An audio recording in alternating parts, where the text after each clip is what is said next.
Nos aventuriers victorieux, désormais en possession d'une dizaine de statuettes assez moches, se rendent au point de rencontre avec leur employeur, dans le petit village de Val-Tordu. C'est à quelques kilomètres du donjon de Nahulbuck, au creux de la rivière Glandebruine, que se niche cette bourgade très connue pour sa spécialité de boudin au sang de mouton et pour son arbre à pendaison, près duquel a lieu le rendez-vous. Ici furent pendus 287 voleurs de boudin. Mais qu'est-ce que tu racontes? Rien, je lisais l'écriteau au pied de l'arbre. C'est lugubre. On ne plaisante pas avec les boudins par ici. Tu veux dire qu'on ne peut pas blaguer avec l'elfe? Comment? De quoi tu parles? Laisse tomber. Oh, je viens de comprendre. Comment peux-tu trahir ainsi la grâce des elfes? Ben, c'est facile, il suffit de la regarder. Si vous voulez bien faire un peu de silence... C'est bien l'arbre pendu. C'est ici qu'on a rendez-vous avec notre mystérieux commanditaire. Et avec les 8000 pièces d'or. Ah, c'est une sacrée somme. Comment allons-nous la partager? Eh bien, nous allons prendre chacun 1000 pièces d'or et... Mais il reste la part du voleur. Je doute qu'il ait la possibilité de les dépenser maintenant. Mais voilà, j'ai trouvé. Comme j'étais le meilleur ami du voleur, c'est moi qui prends sa part. Hein? Tu crois qu'on va tomber dans le panneau? Eh quoi, c'est vrai, on était comme ça tous les deux, on partageait tout et... Tais-toi, tu m'énerves. Bon, et quand est-ce qu'il arrive, le lascar? Il a dit, quand sonneront 8 fois les cloches, je vous rejoindrai à l'arbre des pendus. Il dit que Tu c'est... dis que c'est l'heure du dîner, on a compris. Nous serions bien plus à l'aise dans l'auberge, avec une bonne cruche. Mais on est déjà avec l'elfe. Ah, mortel! Vraiment? Qu'est-ce qu'il dit? Fais pas attention. Eh si, vas-y, explique-lui. Écoutez, les cloches. Ça sonne comme des pièces d'or à mes oreilles. Ah, génial. Bon, qui a le sac de statuettes? C'est moi. Oui, vas-y, tu peux sortir la verte. Je sens venir la richesse. Ouais, voilà. Allez, plus vite. Hé, calmos. Ah là là, nous voilà riches avec la statuette. Alors, y a personne? Vous êtes sûr que ça a sonné 8 fois? Ah, mais oui. Il dit que le sorcier nous a menti. Mais non, il a été retardé, c'est tout. Il s'est peut-être fait dérober son or par de vils brigands sur la route. Oh, malheur de malheur. Merde. Regardez. Un rouleau de parchemin est apparu dans les feuilles mortes. Dans un grand éclair de lumière. Je le prends. Il n'a pas l'air chargé en magie. C'est quoi? C'est un rouleau de parchemin, on vient de le dire. Fermez-la. C'est une lettre de notre employeur. Mince alors. Quoi? Qu'est-ce qu'il y a écrit? Ah la vache. Alors quoi, raconte. Alors ça, c'est pas croyable. Mais donne-moi ça. Ah, mais laisse-moi. C'est pas la peine. C'est écrit en menzorien. Mais je peux parfaitement lire le menzorien. Non, tu ne peux pas lire le menzorien. Mais si, madame, je sais tout, et je peux vous le prouver. Alors tiens, voilà ton parchemin. Merci. Ah, bon. Alors, voyons voir. Il me tarde de voir dans quelle tragédie nous sommes tombés. On attend. Saltation. Vogeur. Était Quel talent. pendu à l'heure et... Mais qu'est-ce qu'il dit? Poulet.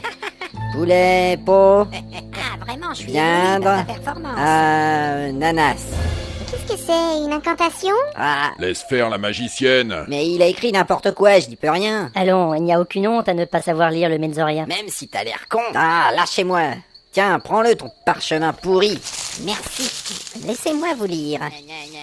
Salutations, voyageurs. Je suis actuellement retenu ailleurs et je ne pourrai pas venir à notre rendez-vous. Si vous voulez vos pièces d'or, il faudra vous rendre à Boulgourville. Retrouvez-moi dans une semaine à l'auberge du poney qui tousse. Ah, merde. Cordialement, Gontran Théogal, mage de 12e niveau, ordonnateur de la béatitude de Swimaf, Ah, blablabla. quelle galère. C'est pas cool. Il dit qu'on l'a dans le... Là, on n'a pas trop le choix, il faut suivre ses instructions et... Hé, mais où est-ce que tu vas? Je vais à Trucville, casser la gueule à cet enfoiré. Tu sais où c'est? Non, peu importe, il est interdit d'arnaquer un nain. Par les cloches de mon tambourin, nous devrions y aller tous ensemble. Il y a toujours une chance de gagner nos pièces d'or. C'est vrai. Ça m'énerve, il faut que je frappe quelqu'un. Il faudrait déjà savoir où se trouve Boulgourville. Tireli, Tirelin, la ville n'est peut-être pas loin. J'ai trouvé qui je vais frapper. Oh non, non, non, non, non, non. J'ai un atlas de la terre de Fang avec moi. Ça m'aurait étonné aussi. Puisque vous insistez, je vais avec vous. Mais personne n'a insisté. Tant mieux. Alors, Baladar, Bottulbook, Boulgourville. Ah, Oh, quel bonheur. Voici notre cité. Alors, Boulgourville était autrefois surnommée la cité perdue. ça commence bien. Une ville de 500 habitants. Ça fait au moins 35 tavernes. Située entre le désert des plaintes et le marécage de l'éternelle agonie. Bien, un environnement hostile. Dans le passé, il était impossible de la trouver, mais depuis, la route est indiquée. Ça veut dire qu'on a une chance? Il suffit de suivre des panneaux, ce ne sera pas un problème. Fais voir la carte, c'est loin. Bah, ce n'est pas sur la carte. Mais comment ça? Ils disent que c'est pour décourager les gens qui veulent trouver la cité perdue. Alors, si j'ai bien compris, on indique avec des panneaux la direction d'une cité perdue qui n'est pas sur la carte car on ne veut pas qu'on la trouve. C'est tout à fait ça. C'est complètement débile. Effectivement. Mais pourquoi diable nous a-t-il donné rendez-vous là-bas? C'est un sorcier, il a l'esprit tordu. Ça veut dire quoi, ça? On peut voir la carte? Ouais, alors, le marécage est ici. Et là, c'est le désert des Plaintes. Et alors, c'est loin? Si on suit la route, il y en a bien pour 9 jours. Je ne voudrais pas vous attrister, mais il me semble que nous avons rendez-vous dans une semaine seulement. Et si on ne suit pas la route? Dans ce cas, on peut couper par la forêt de Schlippack et gagner 2 jours. On pourra se nourrir de fruits et de glands, et s'enivrer de senteurs de fougères.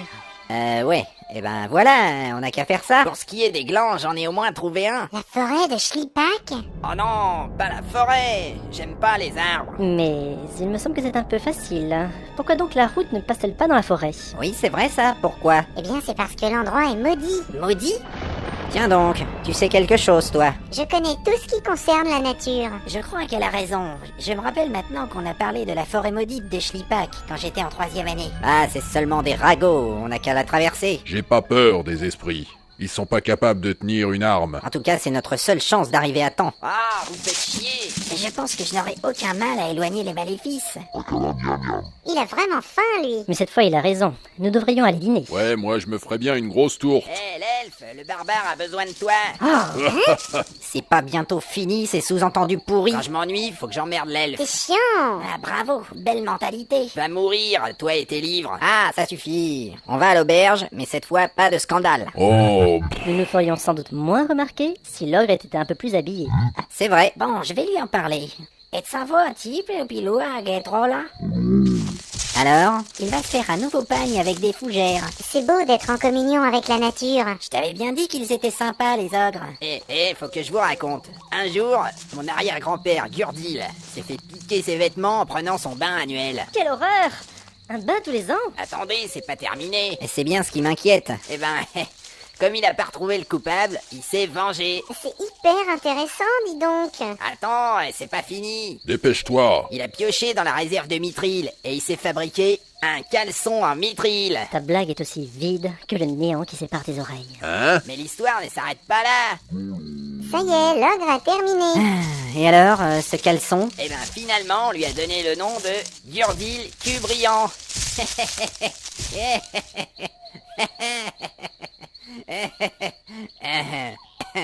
Dis-moi, c'est de l'humour nain, ça? Et ouais, cette histoire est fameuse dans toute la mine. Franchement, c'est vraiment naze. On en avait des meilleurs à l'école de magie. Mais non, c'est juste que vous manquez d'intelligence. Ah bah, puisque l'ogre est redevenu sortable, on y va.